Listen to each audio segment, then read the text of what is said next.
warahmatullahi wabarakatuh. Kami kelompok 2 akan membahas mengenai sifat-sifat bangun datar. Yang pertama yaitu persegi. Persegi memiliki 4 sisi yang sama panjang. Dapat kita lihat di gambar, sisi A, B, B, C, C, D, dan AD memiliki 4 sama panjang. Jadi yang dimaksud dari sisi itu yang ini, di bagian A ke B, B ke C, C ke D, dan A ke D. Ini merupakan sisi dari persegi. Yang selanjutnya yaitu diagonal. Diagonal persegi yaitu diagonal A ke C membentuk sudut siku-siku. Dapat kita lihat sudut ABC membentuk sudut siku-siku. Begitu juga dengan sudut ABC, sudut B merupakan sudut siku-siku. Yang selanjutnya yaitu persegi memiliki 2 simetri lipat. Berikut adalah bentuk dari persegi. Untuk membuktikan bahwa persegi memiliki simetri lipat yaitu dengan melipatnya. Apabila dilipat seperti ini, persegi sudah memiliki 1 simetri lipat. Selanjutnya untuk membuktikan bahwa memiliki 2, kita lipat lagi. Sekarang terbukti bahwa persegi memiliki 2 simetri lipat, yaitu simetri vertikal dan simetri horizontal. Bangun datar yang selanjutnya yaitu persegi panjang. Persegi panjang memiliki 4 sisi, 2 sisi berlawanan dan sejajar. Dapat kita lihat bahwa sisi AD dan BC memiliki sama panjang. Begitu juga dengan sisi AB dan BC memiliki sama panjang. Diagonal sudut persegi panjang, diagonal A ke C membentuk sudut siku-siku. Sudut ABC memiliki sudut siku-siku, begitu juga dengan sudut ADC memiliki sudut siku-siku. Berikut adalah bentuk dari persegi panjang, yang dimana sisi-sisinya terletak di sini. Persegi panjang memiliki 2 simetri lipat. Dapat kita buktikan dengan cara melipatnya seperti ini.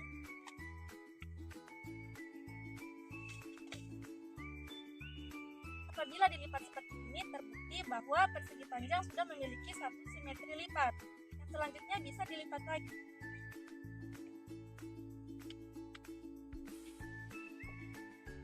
Seperti ini.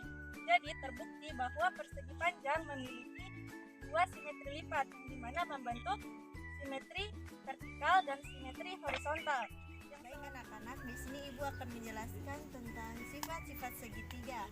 Sifat-sifat segitiga dibagi menjadi 3 ya anak-anak, yaitu segitiga sama sisi, segitiga sama kaki, dan juga segitiga sembarang.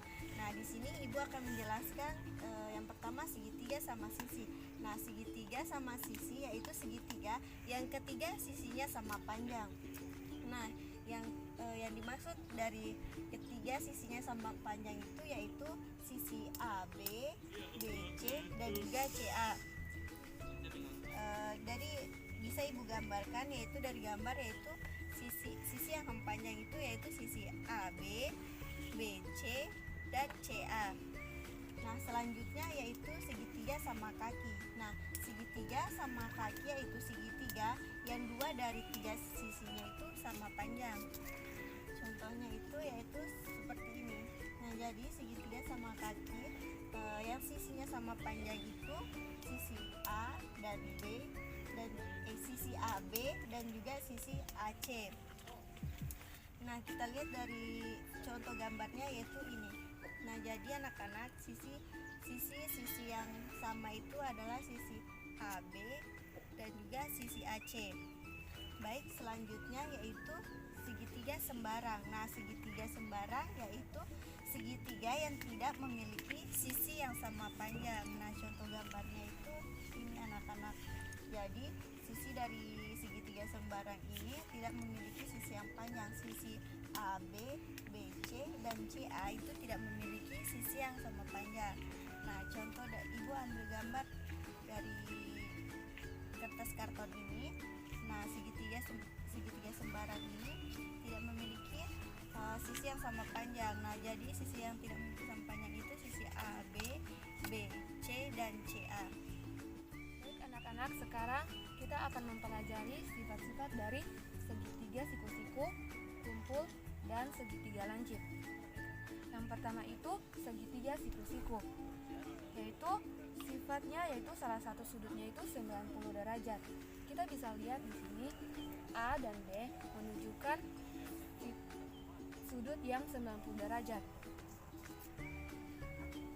Di sini A dan B menunjukkan sudut 90 derajat. Kemudian segitiga tumpul, yaitu salah satu sudutnya lebih dari 90 derajat. Kita bisa lihat di sini A menunjukkan sudut yang lebih dari 90 derajat. Di sini A menunjukkan sudut 90 derajat. Segitiga lancip yaitu segitiga yang ketiga sudutnya kurang dari 90 derajat. Kita bisa lihat di sini A menunjukkan sudut yang kurang 90 derajat, B menunjukkan sudut yang kurang 90 derajat, C menunjukkan sudut yang kurang 90 derajat. Kita bisa lihat di sini A, B, dan C. Baik anak-anak, kemudian kita akan mempelajari yaitu sifat-sifat dari jajar genjang. Yaitu yang pertama ada 4 sisi. Kita bisa lihat di sini ada AB, sisi AD, sisi BC, sisi CD. Kemudian ada 2 pasang sisi yang sejajar dan sama. Kita bisa lihat di sini AD sejajar dengan BC. Kemudian AB sejajar dengan DC. Kemudian ada 2 sudut tumpul dan ada 2 sudut lancip. 2 sudut tumpul yaitu AC, 2 sudut lancip yaitu B dan D. Kemudian ada 2 diagonal dengan panjang yang berbeda. 2 diagonal dengan panjang yang berbeda yaitu diagonal A dan C berbeda dengan diagonal B dan D. Diagonal A dan C berbeda dengan diagonal B dan D. Kemudian sifat dari jajar genjang itu tidak ada simetri putar. Di sini saya akan menjelaskan tentang sifat-sifat dari trapesium. Trapesium memiliki sifat yaitu diantaranya yang pertama, trapesium memiliki 4 sisi dan 2 sisi diantaranya yaitu sejajar dan tidak sama panjang, yaitu sisi dari trapesium adalah dari A ke B, B ke C, dan C ke D, dan D ke A. Itu adalah sisi dari trapesium. Nah, yang manakah yang dinamakan dengan sisi yang sejajar namun tidak sama panjang, yaitu sisi dari A ke B dan sisi D ke C. Yang selanjutnya adalah trapesium memiliki 1 simetri lipat, yaitu jika ini dilipat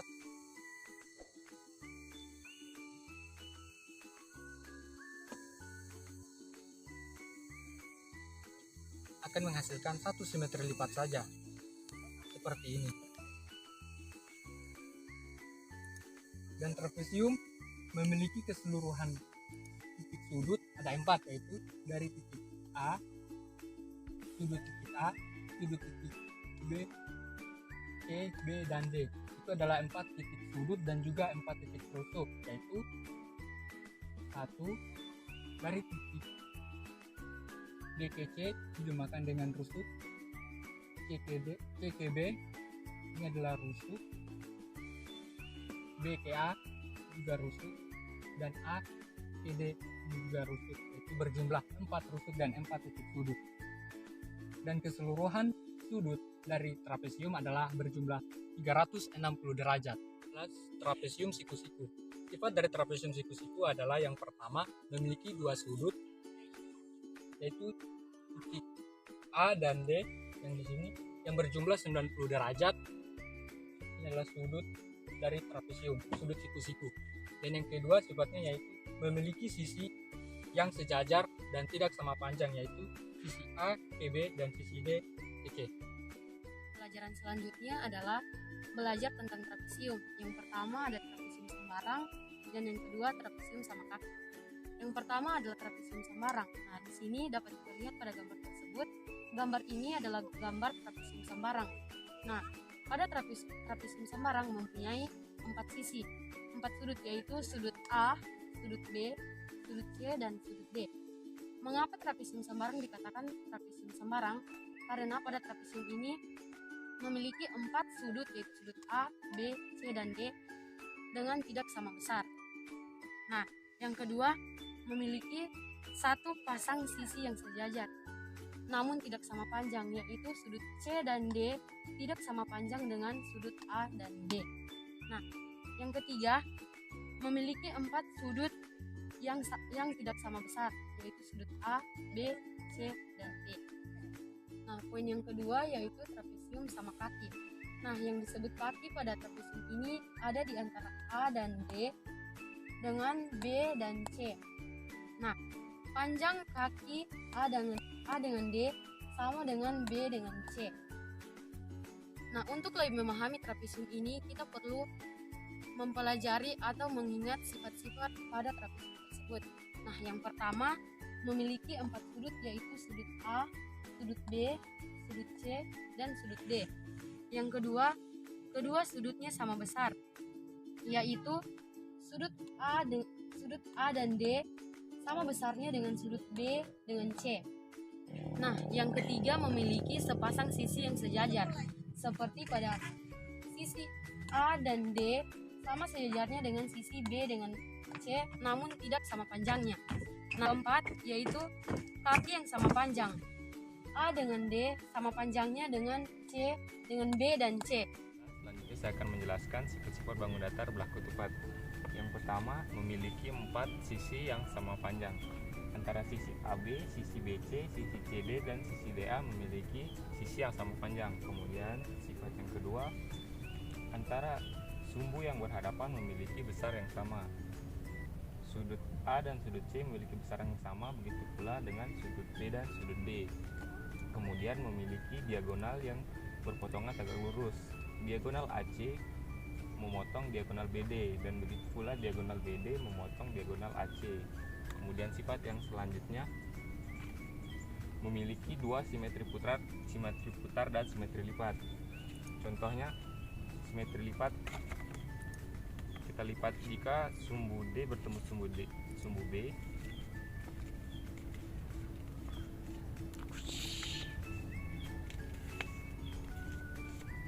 maka akan menutupi sisi yang satunya. Kemudian begitu juga antara jika sisi A bertemu sisi C. Jadi belah ketupat memiliki 2 simetri lipat. Kemudian simetri putar, kita hitung bersama. Jika diputar 1 kali, 1, tidak akan membentuk seperti semula. Kita dapatkan 1, sisi C bertemu dengan sisi A. Kemudian kita putar lagi,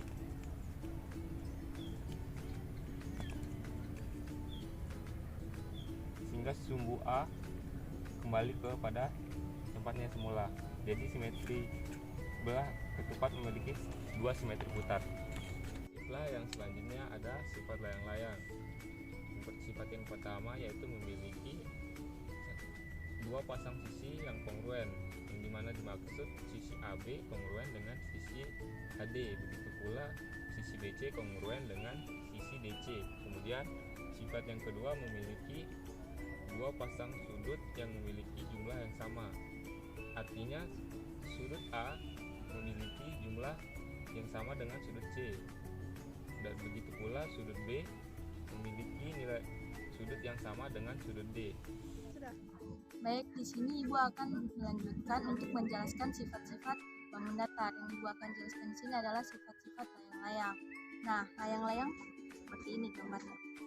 Layang-layang memiliki 2 garis diagonal yang tidak sama panjang, yaitu garis AB dan garis CD. Diagonal-diagonalnya saling berpotongan dan tegak lurus, yaitu diagonal AC tegak lurus dengan diagonal BD. Layang-layang memiliki 1 simetri lipat, yaitu garis AC yang membagi menjadi 2 bagian. Contoh misalnya, ini kan garis A, ini garis C. Dia membagi 2 bagian menjadi sama besar. Terus kemudian yaitu ada sifat-sifat lingkaran. Lingkaran seperti ini. Lingkaran ini memiliki banyak sifat-sifat. Yang pertama itu memiliki sebuah titik pusat, dan yang kedua memiliki satu buah sisi. Kemudian memiliki titik sudut dan jumlah sudutnya bernilai 360 derajat. Kemudian memiliki simetri lipat tak hingga dan memiliki simetri putar tak hingga. Kemudian memiliki jari-jari dan diameter. Kemudian memiliki luas dan keliling. Sekian. Ini ada unsur-unsur lingkaran. Yang pertama ada titik pusat. Titik pusat adalah titik tengah lingkaran di mana jarak titik tersebut dengan titik manapun pada sisi lingkaran selalu sama. Seperti yang ada gambar pada pentul sini. Yang berikutnya ada jari-jari. Jari-jari adalah jarak dari titik pusat dengan titik membentuk sisi lingkaran panjang. Jari-jari lingkaran selalu tetap sama seperti pada gambar di pentul sini.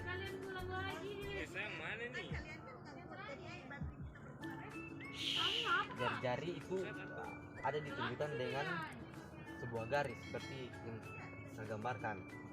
Yang berikutnya ada diameter.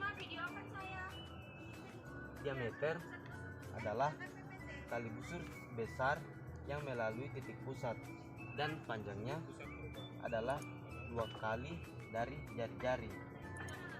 Garis AC. Garis merupakan diameter lingkaran. Garis ini membagi lingkaran menjadi dua bagian yang sama seperti pada gambar di pantul sini. Yang berikutnya ada tali busur. Ya, tali busur adalah garis lurus dalam lingkaran yang menghubungkan dua titik pada sisi. Namun tali busur tidak melalui titik pusat lingkaran seperti pada gambar yang saya gambarkan saat ini.